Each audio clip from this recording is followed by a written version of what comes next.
after the game, it's the aftermath. Win or lose, we still wave our commander's flag. Riding with Wentz under center, making the pass. Jahan Dotson, young rookie, making a splash. That burgundy and gold, that's what we about.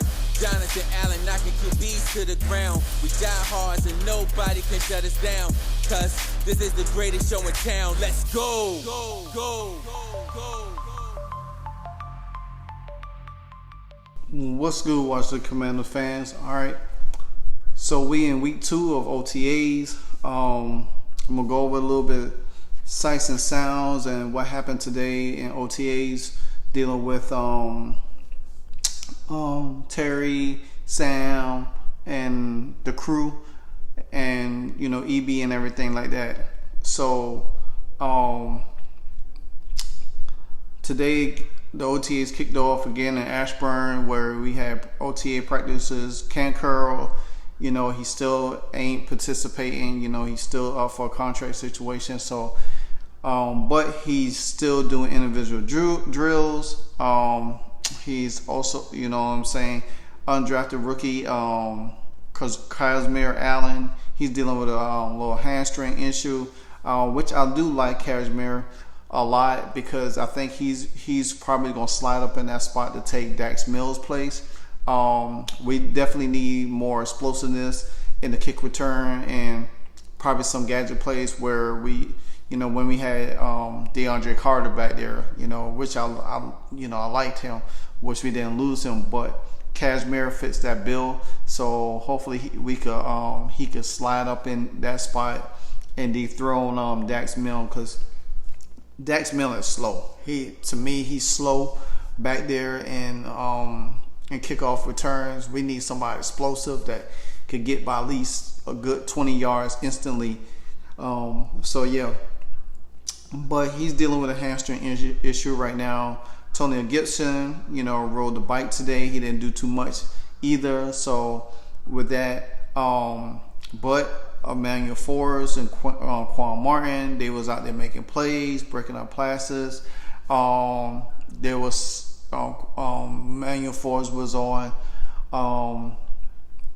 Terry a little bit, and Jahan Dotson. So that's a good look for him. He gets to be out there with some a number one receiver where he could get tested, because that will prepare him going down the line, especially when he has to deal with other receivers and stuff like that. Jamin Davis and John Ridgway, they both was doing individual drills, nothing strenuous. Jamin Davis had a little scope on his knee. John Ridgway is dealing with a pec issue, so they're not gonna probably do too much. Hopefully they could be ready for minicamp when it kicks off and soon. But there's still no Chase Young, no Montez Sweat, no Charles Leno, and everything like that. Now I still have an issue with Chase Young, because Cam Curl is out there. Cam Curl is, at least if he's not participating, he's doing some kind of drills, and I just think Chase Young should be out there. That's just my thing. That's just my thing about it. I really think he should be out there. Sam Howell looks good. He threw a pass to Dax Mills today. Nikki Javala, she said that in man drills there were 3 wide receivers going against 3 DBs. Dax Mills just had a crazy one-handed catch against Rashard Wildgoose, ran it out and up and pulled it back in by one hand. So that's good too. Howell dropped in the bucket to Cole Turner for about 30 yards. That's great to see. Also, nice route running by Cole Turner. Also, I really want Cole Turner to break out. I was looking for him last year along with Amari Rodgers, but hopefully he could catch on. He also had another good catch from Brissett that was about 20 yards. So it's looking good. Sam Howell also made some throws today during the early filming period. So Sam Howell is looking more confident. looking more to command the huddle.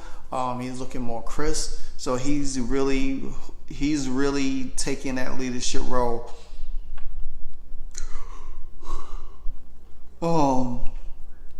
Sam Howell also had 3 throws sequence that embodies a young quarterback. Sam throws a perfect slot shot to Zion Bolden, then a comeback and throw a curl into double coverage to Terry that should have been picked, but followed by a perfect deep ball to Curtis Hodges, so the other tight end. So there, I think long as Eric Bieniemy continue to hone in on Sam Howell, I think Sam Howell is going to start. Once he gets to do certain things that he needs to do, and he sees because you could tell he's getting more and more comfortable, and he's understanding what Eric Bieniemy is wanting him to do. So that's pretty good. But he did have an up and down day. Several overthrown balls on air early, then a few dimes, especially to Cole Turner, a couple of near picks on 11-11, and at least one actual pick off on a tip pass to Cody Barton. So you can't score. He couldn't score in the 2-minute drill. So, but these are the things that you look for Sam Howell. He's going to make mistakes. He's going to have some good flashes. So we can't expect for him to be looking, so perfect, but can't make mistakes. And I think if Sam Howell makes these mistakes now, it's going to help him. It's going to help him a whole lot, especially the more Eric Bieniemy feeding him that knowledge and feeding him the certain things that he needs to do. So that's going to be really, really, really good for Sam Howell. And I like to see that he's overcoming these mistakes and learn how to do better, because even though he's going against one of the top defenses in the league in our team, that shows where this defense is going to be at, because especially they're going to see different types of quarterbacks, not just Sam Howell, you know what I'm saying? Quan Martin, he played, he's doing good. He deflected a Howell pass in 7-7.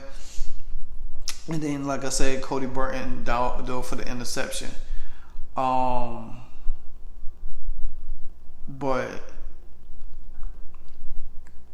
rookie Quan Martin had been everywhere so far today in 7-7, and before in small and more than one style of drill. Plus, he had 4 plastic defenses and a breakup that was duly noted. So, like I said, Quan Martin is playing. I think this dude is going. I think he's going to overshadow Emmanuel Forbes. I think Emmanuel Forbes is going to be good, but I think Quan Martin is going to overshadow him. He's going to be that special player that we look forward to, that is really going to be really crisp to understand. Sam Howell also, not Sam Howell, but rookie Emmanuel Forbes just perfectly timed in front of Jahan Dotson from Sam Howell, so he deflected another pass, and again just now over McLaurin. So like I said, Emmanuel Forbes is really, really getting to play against,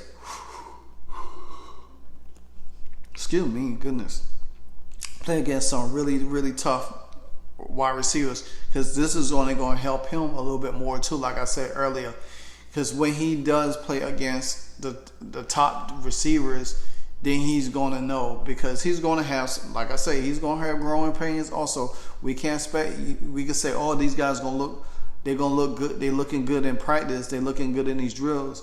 But game film is live game is totally different. These guys, we gonna have to understand that these guys are all going to have growing pains. They're gonna have bad games. Every game, because they're looking good now, say, oh, they're gonna be out here dominating. They're gonna have bad games. I'm okay with them having bad games. but what they learn from them bad games is going to be good, because you can have early on success and then hit the wall later on in the season and it be bad. If you have an up and down game here and there in the beginning, then as the stretch run through the season, you already learned from that. Then you really on fire from that point on. Eric Bieniemy didn't like that Sam Howell had too many balls on the ground. Eric Bieniemy yelled after Forrest break up another pass that was intended for Terry McLaurin. So you got to think, Eric Bieniemy is not going to. He wants motion to keep going deep. He yelled out. He said, "Hey receivers, when you cross the ball, lose ground, you get a guard pulling and you tight end pulling." So he's directing these guys, telling them what they want to do. He wants to see more speed, more motion, and everything like that. So I really think it's really, really good for him. Another good example is that Eric Bieniemy coaching style early.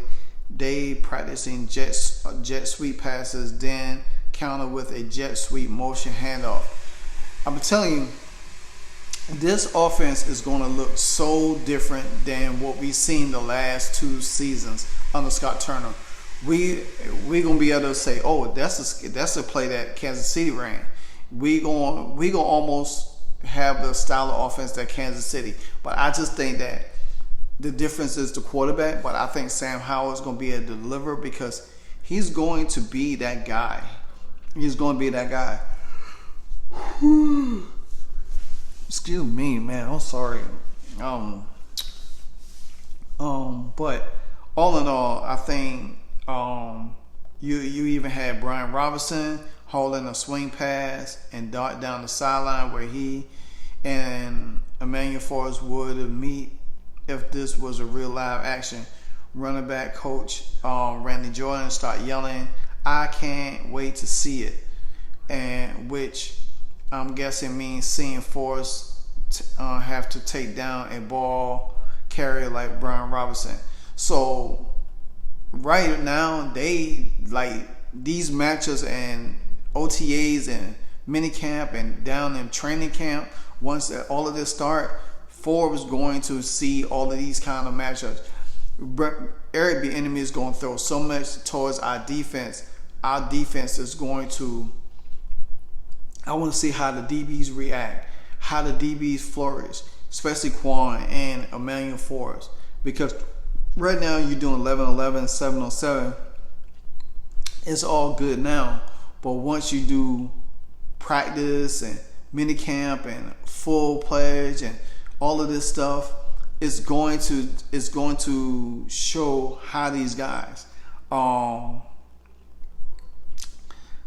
The offensive line didn't do good in the red zone.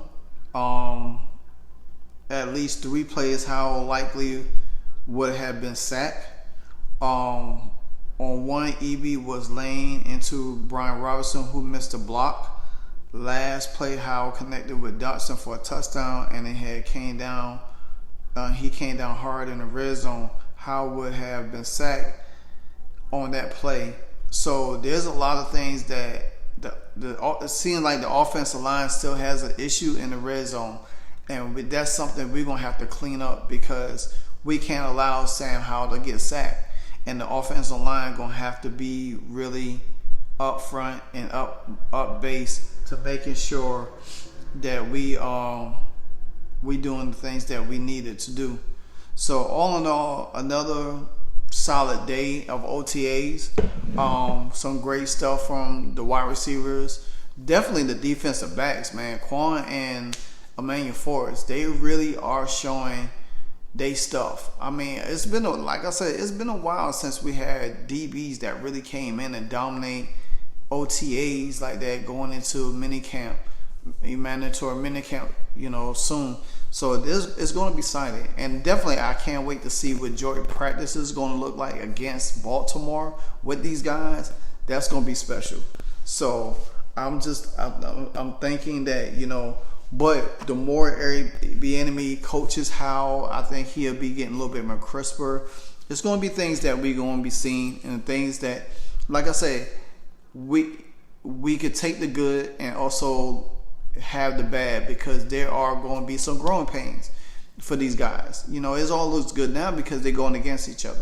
But when you go into practice and you have to go in live games, you're going to be dealing with different types of coaching, different types of offense, different types of defenses, and everything like that. So, but what we're seeing now is good product, you know what I'm saying? And it only could translate to good success on the field. And thank God we have Eric Bieniemy, because Eric Bieniemy right now is really setting a foundation for these guys. Like I said, our defense and offense is going to look totally different than we've seen in the past. So I'm excited for it, man. I'm looking forward to it, and I can't wait. Until then, continue to like, comment, subscribe, hit that notification bell every time I drop a hardcore fact video. Until then, salute to the Commanders. We out.